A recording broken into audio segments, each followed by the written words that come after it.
नमस्कार, 9 की 9 खबर में आपका स्वागत। मैं राहुल ओझा आपके साथ। प्रधानमंत्री नरेंद्र मोदी ने ऑपरेशन सिंदूर के बाद देश को संबोधित करते हुए आतंक के आकाओं को कड़ा संदेश दिया। पीएम मोदी ने कहा कि आतंकियों ने हमारी बहनों का सिंदूर उजाड़ा है, इसलिए भारत ने आतंक के ये मुख्यालय उजाड़ दिए हैं। पीएम मोदी ने पाकिस्तान को साफ संदेश देते हुए कहा कि खून और पानी एक साथ नहीं बहेगा।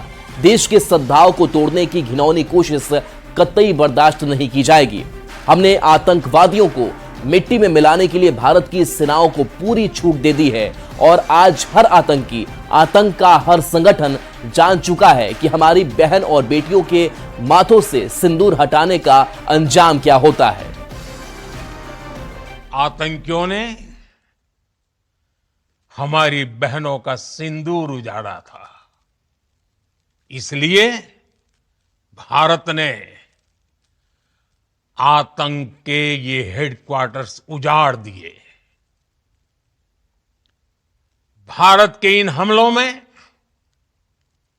100 से अधिक खूंखार आतंकवादियों को मौत के घाट उतारा गया है। आतंक के बहुत सारे आका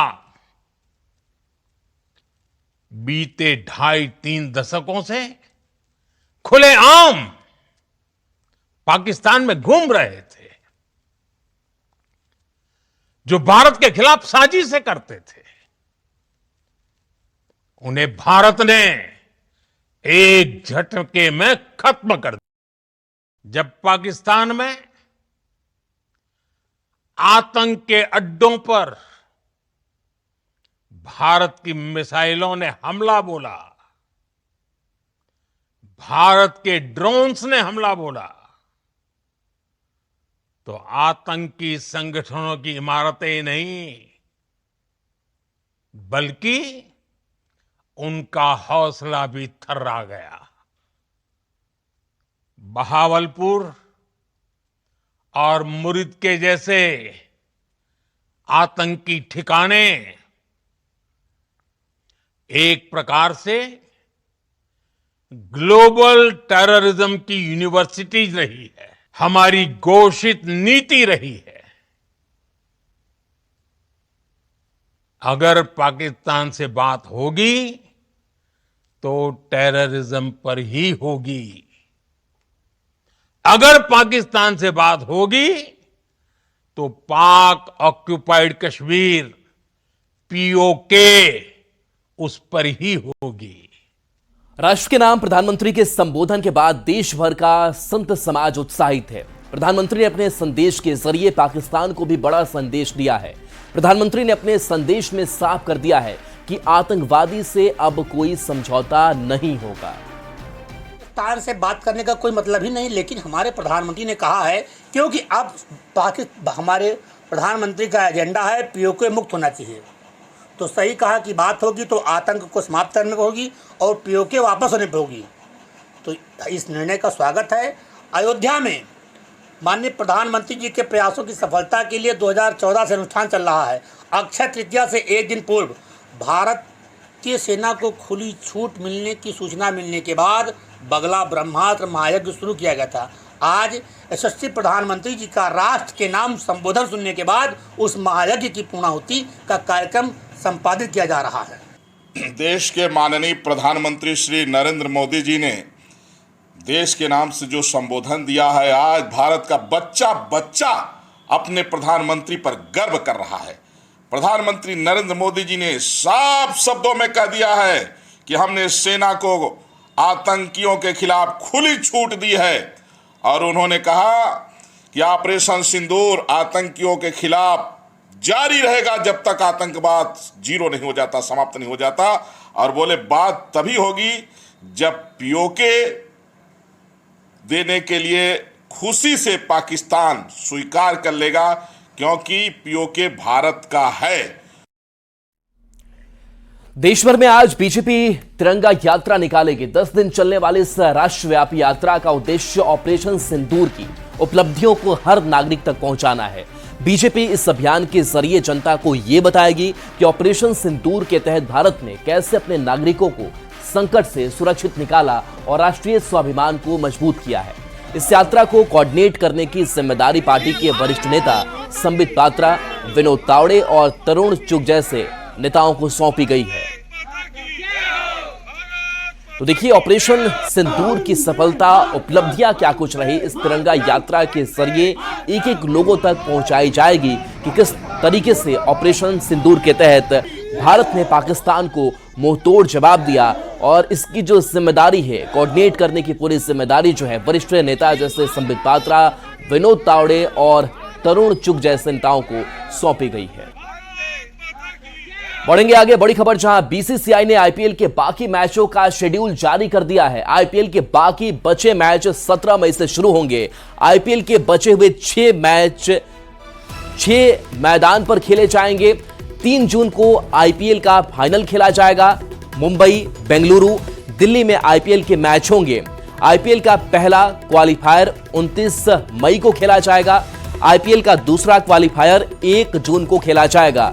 तो मुंबई, बेंगलुरु, दिल्ली में ये मैच खेले जाएंगे। 3 जून को फाइनल खेला जाएगा। तो 29 मई को क्वालिफायर 1 मैच खेला जाएगा, 30 मई को एलिमिनेटर। तो ये आईपीएल 2025 के प्लेऑफ मैचों का ये शेड्यूल है।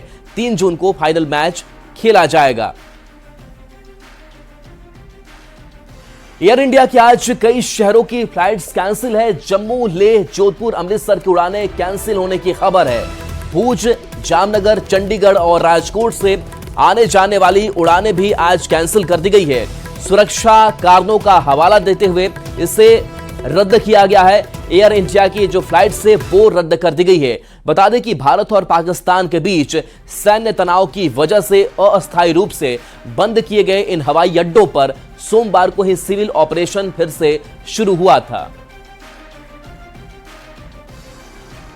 ऑपरेशन सिंदूर की सफलता में सेना के साथ इसरो ने भी बड़ा योगदान दिया है। भारत के 10 सैटेलाइट ने पाकिस्तान पर लगातार 24 घंटे नजर बनाए रखा। पहलगाम हमले के बाद भारतीय सेना ने पाकिस्तान को सबक सिखाया। फिर तीनों सेनाओं ने कैसे आतंकी ठिकानों को ध्वस्त किया, ये रिपोर्ट देखिए।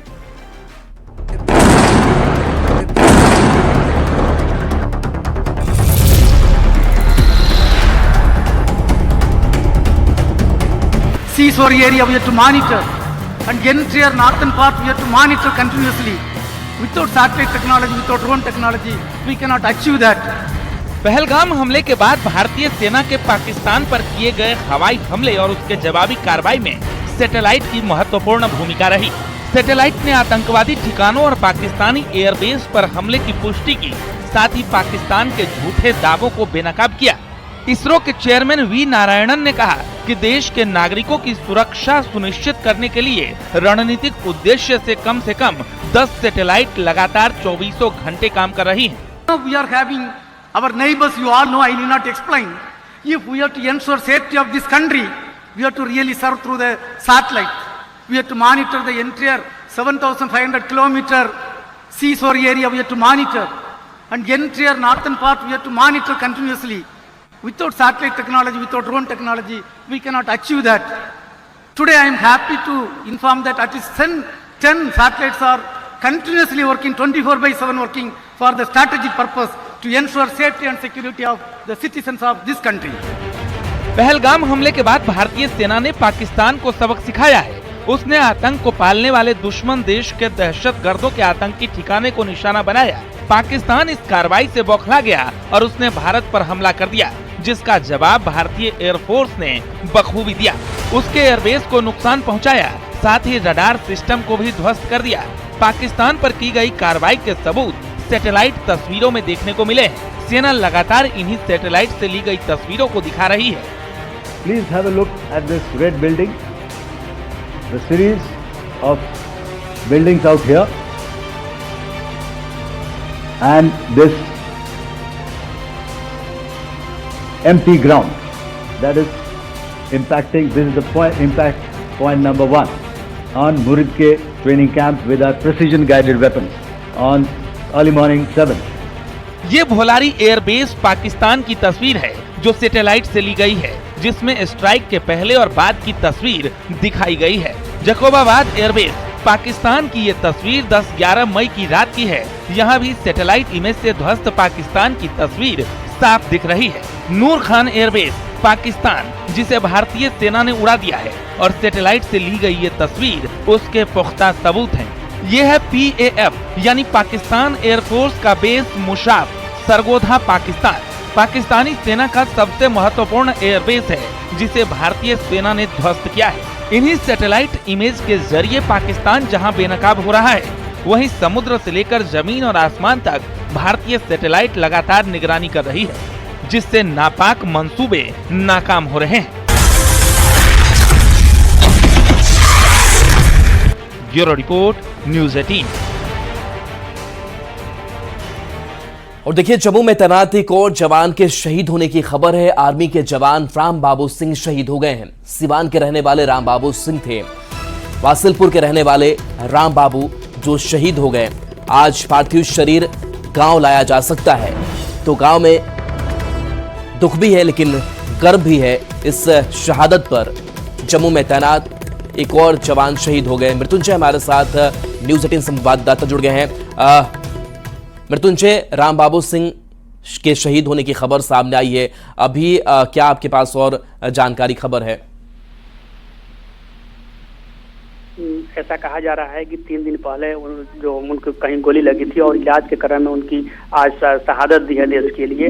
ग्रामीणों का कहना है कि 2-3 दिन पहले उनको कॉल आया था और ऐसा कहा जा रहा है कि जम्मू में वो पोस्टेड थे और 4 माह पहले इनकी शादी हुई थी। आज पार्थिव शरीर इनका शाम या कल सुबह तक आने की सूचनाएं मिल रही है। हालांकि नजदीकी थाना से हमें बात हुई, इस तरह का कहा कि इस तरह की इन्फॉर्मेशन मिली हुई है परिजनों के द्वारा, लेकिन किस तरह से गोली लगी, क्या हुआ था, अब ये परिजन कुछ बताने से साफ बता नहीं पा रहे। लेकिन इस तरह की सूचना यहाँ सिवान में मिल रही है। जीबी नगर तरवारा के रहने वाले हैं राम बाबू सिंह, जो कि जम्मू में तैनात थे और उन्होंने देश के लिए शहादत दी है। आज शाम तक ऐसा कहा जा रहा है कि उनका पार्थिव शरीर सिवान आएगा। जी, चलिए, शुक्रिया मृत्युंजय इस अपडेट के लिए आपका। और पटना से खबर है, जहां आज छपरा जाएंगे मुख्यमंत्री नीतीश कुमार, जहां BSF के शहीद सब इंस्पेक्टर मोहम्मद इम्तियाज के परिवार वालों से CM मुलाकात करेंगे। पीड़ित परिवार को ढांढस बंधाएंगे। परिजनों को 21 लाख रुपए का चेक भी सौंपेंगे। तो बता दें कि जम्मू कश्मीर के आरिसपुरा सेक्टर में पाकिस्तान की गोलीबारी के दौरान BSF के सब इंस्पेक्टर मोहम्मद इम्तियाज शहीद हो गए थे।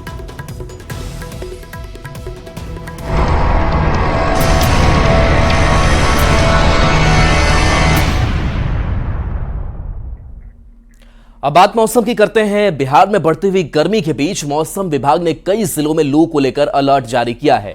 तो करीब 5 जिलों में बारिश की भी संभावना जताई गई है। तापमान करीब 41 डिग्री तक पहुंच चुका है। 15 मई से प्री मानसून बरसात की भी संभावना जताई जा रही है। तो देखिए, 15 मई से प्री मानसून बरसात की संभावना जताई गई है। अभी तापमान की अगर बात करें तो ये तापमान करीब 41 डिग्री तक पहुंच चुका है।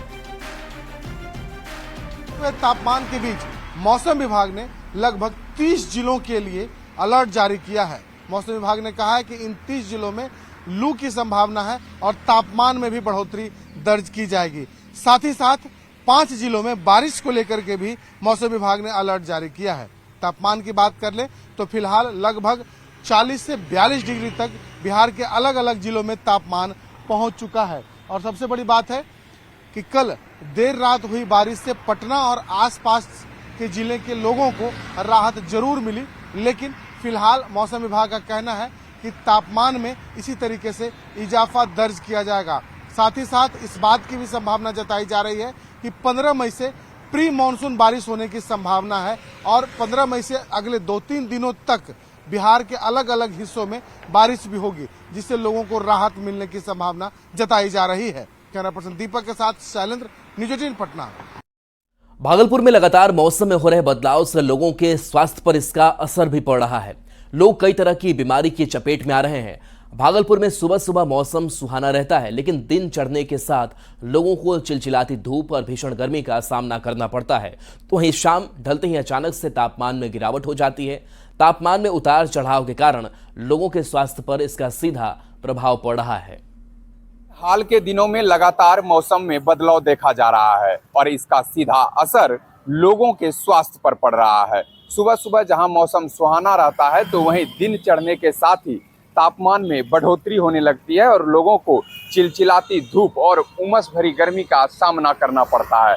हालांकि शाम ढलते ही तापमान में गिरावट होने लगती है और रात में लोगों को गर्मी से थोड़ी राहत मिल जाती है। लगातार मौसम में बदलाव हो रहा है और तापमान में उतार चढ़ाव के कारण लोगों के स्वास्थ्य पर साफ तौर पर इसका असर पड़ता दिख रहा है, जिससे कि लोग कई तरह की बीमारी की चपेट में आ रहे हैं। मौसम विभाग की माने तो मई महीने के अंत से ही जिले में भीषण गर्मी पड़ने की संभावना है और जून में लू जैसी स्थिति देखने को मिल सकती है। विकास कुमार सिंह, न्यूज़ 18, भागलपुर।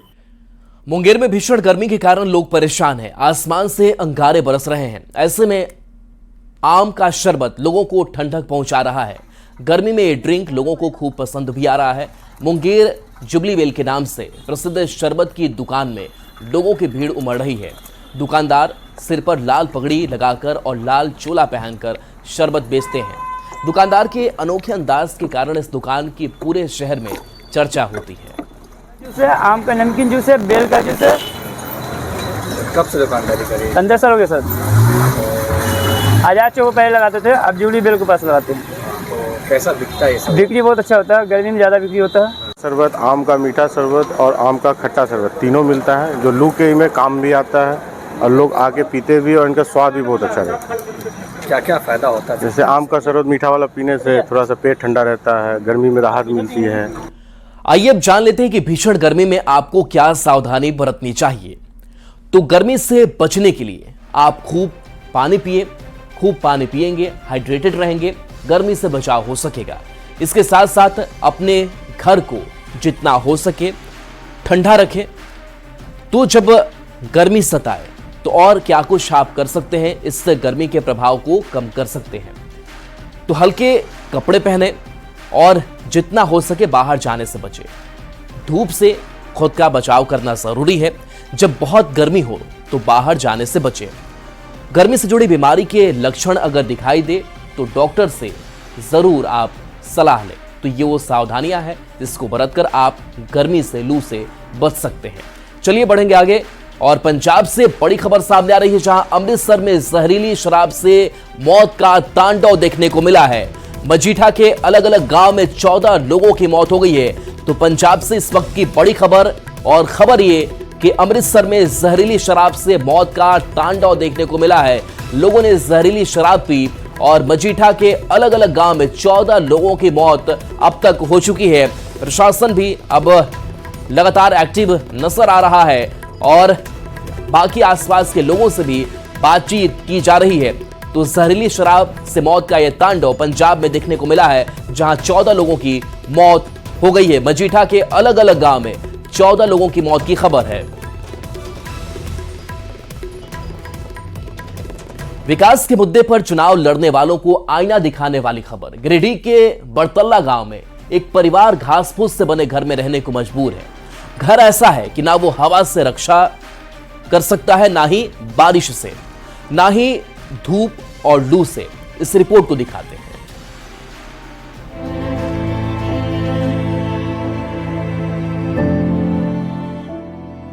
दीवार नहीं है, छत नहीं है, छप्पर ऐसा कि हल्की हवा के झोंके में उड़ जाए।